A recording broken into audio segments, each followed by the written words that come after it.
तो उन्होंने कहा कि मेरे से जो पूछ सकता है कोई सवाल पूछे। एक लड़की खड़ी हुई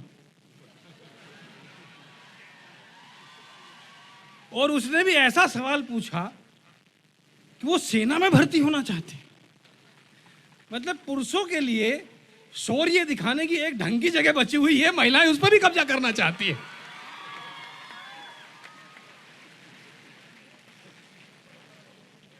मैं ह्यूमर का आदमी हूं, हास्य व्यंग का आदमी हूं। इस तरह की मेरी बातों को बिल्कुल आप गंभीरता से नहीं लेना। मैं बिल्कुल प्रवचन नहीं दूंगा, ज्ञान नहीं दूंगा, क्योंकि जिसे ज्ञान होता है ज्ञान वही देता है। ज्ञान देने के लिए आजकल देश में बाबाओं की कमी नहीं है।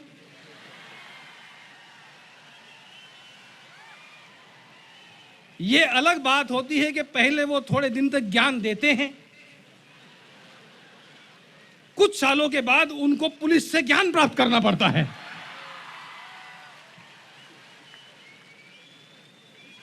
इधर हमारे बाबा रामदेव जी हनी बेचने में बिजी थे, उधर दूसरे बाबा को हनीप्रीत बेच के निकल गई।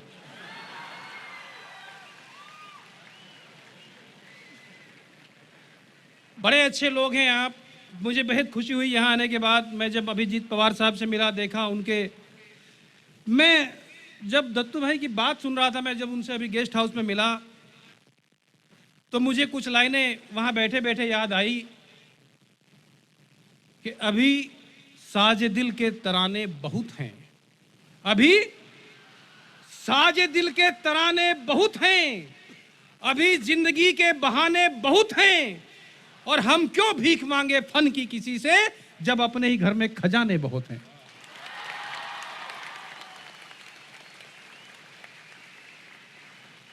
लेकिन कहीं ना कहीं हमें एक जिम्मेदारी निभानी है कि हमारे बीच के जो खजाने होते हैं, हमारे बीच में जो टैलेंट होता है, हमें उसका सम्मान करना चाहिए।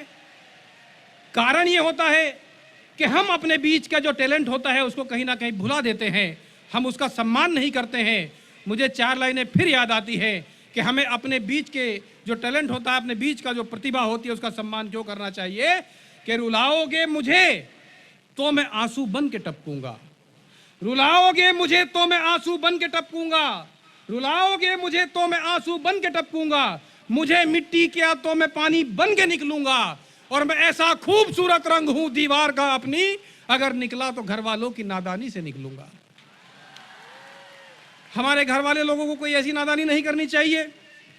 मैं जब उनके भाषण को, जब उनके वक्तव्य को सुन रहा था तो यकीन मानिए मुझे उनके मेडल में इतना इंटरेस्ट नहीं हुआ जितना इंटरेस्ट मुझे उनके संघर्ष में हुआ। मैं उसके संघर्ष को देखना चाहता था उस व्यक्ति। मुझे 2 लाइनें आज के इस सभागार में बैठे हुए एक एक व्यक्ति से कहना चाहता हूं, एक एक छात्र से कहना चाहता हूं, एक एक अभिभावक से कहना चाहता हूं जो यहां हैं। संघर्ष क्यों जरूरी है कि कोई दुख संघर्ष से बड़ा नहीं है, सरुताई। और मुझे खासकर मेरे भाई ने जो राज्यवर्धन ने जो अपना वक्तव्य दिया, मुझे बहुत खुशी हुई। इतनी बात मैं उस पर बाद में आऊंगा। मैं कहना चाहता हूं कि कोई दुख संघर्ष से बड़ा नहीं है दत्तू, कोई दुख संघर्ष से बड़ा नहीं है। अरे हारा वही जो लड़ा नहीं है।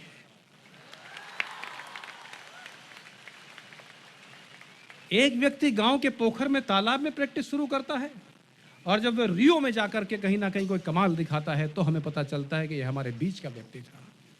हमें अपने बीच के, अपने साथ के इन लोगों का बहुत सारा सम्मान करना चाहिए। मुझे बेहद खुशी हुई यहाँ आने के बाद जब मुझे मालूम पड़ा कि कल यहाँ पर अपना वक्तव्य देने के लिए आदरणीय काकोडकर साहब आए थे, दत्तू आए, मेरे जैसे रचनाकार को बुलाया गया, समर्थ व्यक्ति हैं थोरात साहब। मैं बधाई देना चाहता हूं कि आप ऐसे ऐसे लोगों से इस नई पीढ़ी को रूबरू करा रहे हैं। आप समर्थ व्यक्ति हैं, आप हम जैसे रचनाकारों को बुला रहे हैं, आप काकोडकर साहब को बुला रहे हैं। वरना तो हमारे अगर यूपी में यही प्रोग्राम होता तो राखी सावंत नाच रही होती, और वो ज्ञान दे रही होती वहां पर, और वो किस तरह का ज्ञान दे रहे होते और उस ज्ञान से आपके विकास कितना होता ये आप समझ सकते हैं।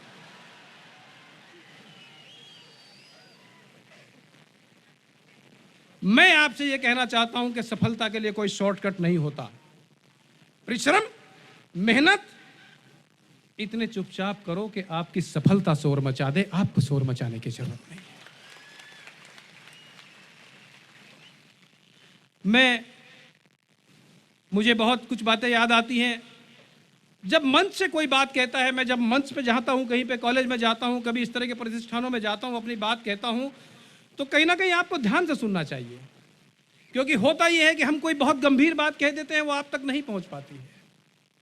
ये दो तरफा मामला होता है। मंच पर कोई आदमी आता है, क्योंकि थोरात साहब जैसा व्यक्ति जब 10,000, 50,000, लाखों के लोगों के बीच में से किसी व्यक्ति को बुलाता है आपका मार्गदर्शन करने के लिए, तो वो व्यक्ति कहीं ना कहीं कुछ जानता होगा, इसलिए आप तक बुलाया जाता है। मुझे याद आता है, मैं कहना चाहता हूं कि हमारी बात को ध्यान से सुनिए, क्योंकि जब दो तरफा मामला होता है, पूरी धरा भी साथ दे तो अलग बात है, पूरी धरा भी साथ दे तो अलग बात है, एक तू जरा भी साथ दे तो अलग बात है। पूरी धरा भी साथ दे तो अलग बात है, एक तू जरा भी साथ दे तो अलग बात है। चलने को तो एक पांव पर भी चल रहे हैं लोग, पर दूसरा भी साथ दे तो अलग बात है। अपनी मोहब्बत दीजिए। बस मैं आपसे 2-4 मिनट के लिए, क्योंकि समय देरी से मुझे इस तरह बता देना मुझे कितनी देर में खत्म करना है। मैं क्योंकि बड़े कॉन्फिडेंस वाला परफॉर्मर हूं, मैं इतने कॉन्फिडेंस वाला परफॉर्मर हूं। आज तो मेरे सामने कई हजार लोगों की भीड़ है। पिछले दिनों मेरे सामने एक सिंगल श्रोता बैठा हुआ था सर, ऑडियंस में एक ही आदमी बैठा हुआ था। पवार साहब, मैंने 2.5 घंटे लगातार कविताएं सुनाई, 2.5 घंटे लगातार कविताएं सुनाता रहा मैं उसको। 2.5 घंटे लगातार कविताएं सुनाने के बाद उसके पास गया, मैंने उससे कहा सर मुझे लगता है मेरी कविताओं के बहुत बड़े फैन हैं। वो बोले मैं फैन वैन कुछ नहीं हूं, मैं तो माइक वाला हूं, तू बंद करे तो मैं चलूं। तो मैं इतने कॉन्फिडेंस वाला हूं, एक बार शुरू हो जाता हूं तो खत्म नहीं होता। और वैसे भी कवियों को माइक देना आसान है, बाद में छीनना पड़ता है। एक कवि सम्मेलन में तो एक कवि वैसे ही लंबी लंबी कविताएं सुनाता रहा। पीछे से ऑर्गेनाइजर ना आकर उसकी शर्ट खींची, बोले और कितना सुनाएगा। कवि बोला माफ करना भाई साहब, मैं कविता पढ़ते टाइम घड़ी देखना भूल गया था। ऑर्गेनाइजर बोला बेवकूफ, घड़ी देखना भूल गया था, दीवार पे कैलेंडर तो था। तो कवि शुरू हो जाए तो कैलेंडर की डेट चेंज हो सकती है, कवि बंद नहीं होता। कवियों को तो वैसे ही कोई सीरियस नहीं लेता। आप भले आदमी जो कवियों को बुलाते हैं और उनको सुनते हैं। वरना मैं तो ट्रेन में आ रहा था, मेरे बराबर में एक शरीफ बुजुर्ग आदमी बैठे हुए थे, तो पवार साहब मैंने टाइम पास करने के लिए पूछ लिया। मैंने उनसे कहा सर मेरा नाम डॉक्टर मुकेश गौतम है, मैं कवि हूं, आपका परिचय। वो बोले वैसे तो मेरा नाम हसमुख लाल है, लेकिन मैं बहरा हूं। लोग वैसे ही बच के भाग गए। अच्छा, पहले किसी शहर में एक आध कवि होता था, कवियों की बड़ी स्थिति खराब है। पहले किसी शहर में एक आध कवि होता था, उस कवि के नाम से शहर की पहचान होती थी। आपने बहुत बढ़िया संचालन किया, मैं इनके लिए एक बार ताली बजाइए, बहुत बढ़िया संचालन किया। पहले किसी शहर में एक आध कवि होता था, उस कवि के नाम से शहर की पहचान होती थी। काका हाथरसी, जिगर मुरादाबादी, साहिर लुधियानवी, कवियों के नाम से शहरों की पहचान होती थी। बाद में एक एक शहर में 10-10 कवि होने लगे, यहां तक लोगों ने झेल लिया। एक एक गली में 8-10 कवि होने लगे, यहां आके मामला बिगड़ा। लेकिन अगर एक घर में एक से ज्यादा कवि हो तो उस घर का भगवान ही मालिक। और अगर मैं साबित कर दूं, मेरी बात आप तक पहुंच जाए, तो बताना कि मेरी बात आप तक पहुंच रही है, कि एक कवि और कवित्री ने आपस में शादी रचाई। क्यों रचा सकते हैं ना, मतलब कवि ईमानदार है, कवित्री से ही रचा रहा है। एक कवि और कवित्री ने आपस में शादी रचाई, और सुहाग रात पे घूंघट उठाते ही दूल्हे ने दुल्हन को 6 गजल सुनाई। एक कवि और कवित्री ने आपस में शादी रचाई, सुहाग रात पे घूंघट उठाते ही दूल्हे ने दुल्हन को 6 गजल सुनाई। फिर दुल्हन ने 5 गीत, 4 रुबाई, फिर दूल्हे ने 6 गीत सुनाए। फिर दुल्हन ने अपने पुराने गीत गुनगुनाए।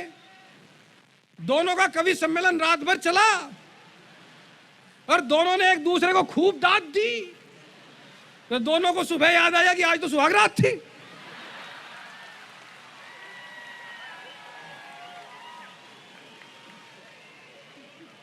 तालियां ऐसी बजनी चाहिए, मुझे पता चलना चाहिए कि मैं महाराष्ट्र में हूं। मैं तो पवार साहब, पिछले दिनों जब ये बाबा लोग पकड़े जा रहे थे, तो एक पत्रकार मेरे पास आए, बोले भाई साहब बाबा लोग बहुत पकड़े जा रहे हैं। मैंने कहा बिल्कुल पकड़े जाएंगे, लेकिन मेरे जैसे व्यक्ति के लिए, जो महाराष्ट्र का व्यक्ति है, मेरे लिए गर्व की बात है कि जितने भी बाबा पकड़े गए उनमें महाराष्ट्र का एक भी नहीं। क्योंकि मैं महाराष्ट्र के व्यक्ति को जानता है कि ना तो किसी बेवकूफ आदमी को दान देता और ना किसी बेवकूफ आदमी से ज्ञान लेता। बोला जिस समाज ने, जिस प्रदेश ने तुकाराम, ज्ञानेश्वर और नामदेव से ज्ञान ले लिया है, वो इन फोकट के बाबाओं से ज्ञान देगा।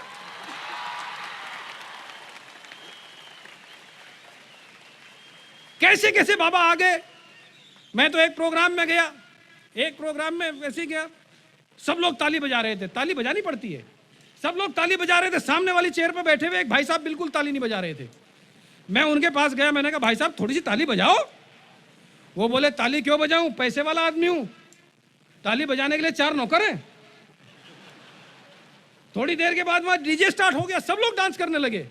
वो अपनी सीट से नहीं उठे, वो बैठे रहे। मैं उनके पास फिर गया, मैंने कहा यार आपने ताली नहीं बजाई, डांस तो करो।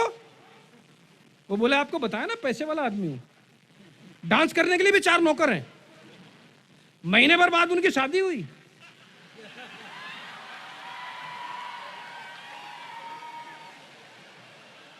कितने समझदार लोग हैं, अगली लाइन अपने आप समझ जाते हो आप। तो बिना मतलब बेवकूफ लोगों से ज्ञान नहीं लेना चाहिए। अच्छा, ज्ञान देने के लिए बाबा लोग बड़े बेचैन रहते हैं। बाबा लोगों की कैसा रहता है कि सामने वाला कोई ज्ञान लेने के लिए मिला और ये ज्ञान देने पर तैयार। निर्मल बाबा के दरबार में एक आदमी चला गया, बोले बाबा कृपा नहीं हो रही। अच्छा बाबा बोले वेरी गुड, कृपा नहीं हो रही? बोले नहीं। बोले ऐसे ऐसे अच्छे अच्छे प्रोग्रामों में जाते हो जहां बहुत सारे छात्र होते हैं, थोरात साहब जहां प्रोग्राम करवाते हैं, ऐसे किसी प्रोग्राम में गए हो? बोले गया हूं। मुकेश गौतम को सुना था? बोले सुना था। बोले ताली बजाई थी? बोले ताली तो नहीं बजाई। बोले वहीं रुकी हुई है। तो आप ताली वाली बजाते रहना, मेरी बात समझ में आई आना है। मैं तो बड़े सीधे सच्चे ज्ञान की बात करता नहीं। मैं तो जानता हूं, एक बाबा, एक सामने से बच्चा आ रहा था, बच्चे के हाथ में दिया था, हाथ में दिया जलता हुआ लेके जा रहा था। अब बाबा को पता नहीं महाराष्ट्र के बच्चे कितने समझदार होते हैं। बच्चे के हाथ में जलता हुआ दिया था, सामने से एक फर्जी बाबा आ रहा था। बाबा ने सोचा ये बच्चा मिल गया, आज सुबह से कोई ज्ञान देने के लिए मिला नहीं, ये बच्चे को दिए के बारे में बात करूंगा, ये मुझे जवाब देगा और मैं इसे ज्ञान दूंगा। अब उसे पता नहीं था महाराष्ट्र के बच्चे कितने समझदार होते हैं। बाबा ने बच्चे को देखा, बच्चे के हाथ पे दिया रखा था, बच्चे से बोला बेटा ये बता ये ज्योति आई कहां से? बाबा बड़े कॉन्फिडेंस में था। अब बच्चे ने मारी फूंक और बोले बाबा तुम तो ये बताओ ये गई कहां?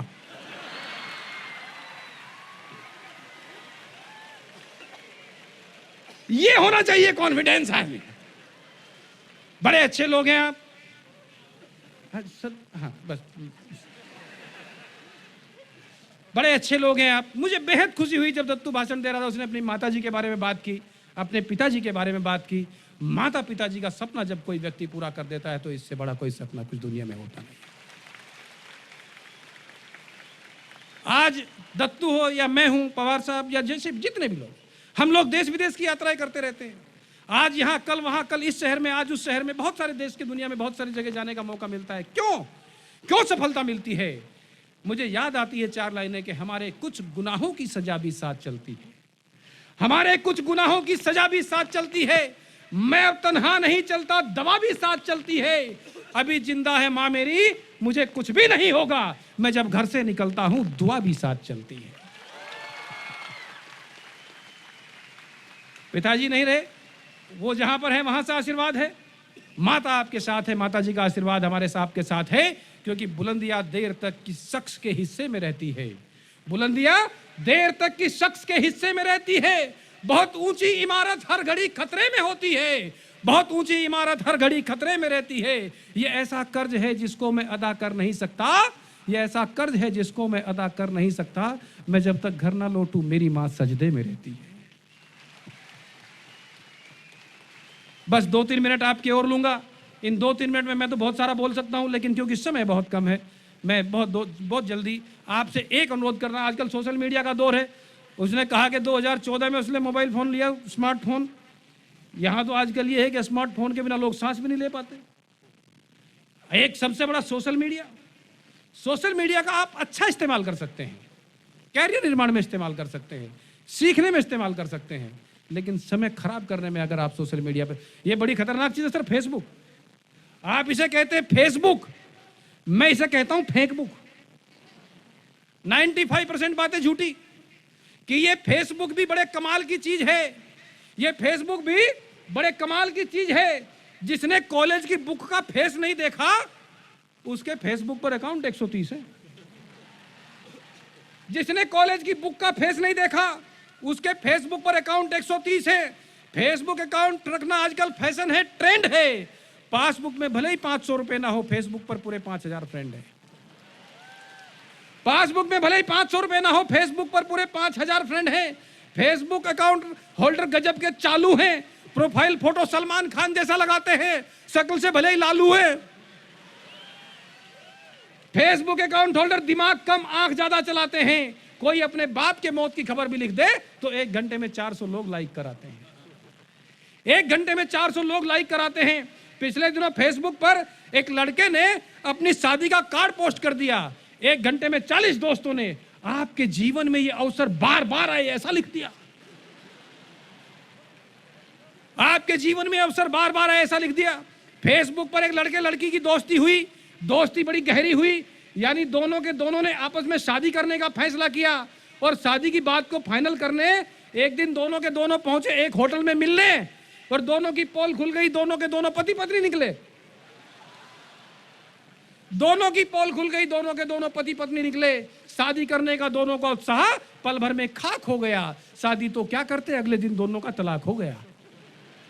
आइए मैं अंतिम रूप से सिर्फ 2 मिनट आपके लूंगा, इससे ज्यादा समय नहीं लूंगा। अंतिम रूप से कहना यह चाहता हूं, समय कम है, मैं लंबा वक्तव्य नहीं लूंगा, वरना तो मैंने पहले ही कहा। अच्छा, आपके यहाँ तो नेता भी बड़े अच्छे हैं, हमारे आदरणीय थोराट साहब कम बोले और अच्छी बात बोले, वरना एक जगह तो एक नेताजी 2.5 घंटे बोलते रहे। 2.5 घंटे बोलने के बाद जब उनके एक कार्यकर्ता ने आके पूछा, बोले सर आप क्या नेताजी बहुत लंबा भाषण देते हैं? बोले भाषण कहाँ दे रहे थे, अभी तो माइक टेस्ट कर रहे थे। इतना खतरनाक। लेकिन मैं अंतिम रूप से आप कहना चाहता हूं, यह विद्यार्थियों का कार्यक्रम है, विद्यार्थियों का कार्यक्रम है। आपके जीवन में बहुत सारी कठिनाइयां आएंगी, आपको जीवन में बहुत कुछ करना है। मैं आपसे कहना चाहता हूं कि मुझे याद आती है कि अपने आंखों में सपने पालिए। सपने जरूरी हैं और सबसे बुरा है किसी के सपनों का मर जाना। अगर आपकी आंखों में सपने होंगे तो सपने पूरे करने का संकल्प भी आपके साथ जाएगा। हम आईने हैं, हम ये जो लोग आते हैं, हम आईने हैं दिखाएंगे दाग चेहरों के। हम आईने हैं दिखाएंगे दाग चेहरों के, जिसे खराब लगे सामने से हट जाए। और अगर डूबना भी है तो इतने सुकून से डूब कि पास की लहरों को भी पता ना चल पाए। परिश्रम इतना होना चाहिए, मेहनत इतनी होनी चाहिए। कोई फर्क नहीं पड़ता आप जीवन में योगी हो या ना हो, आप जीवन में उपयोगी हो, यह बेहद जरूरी है।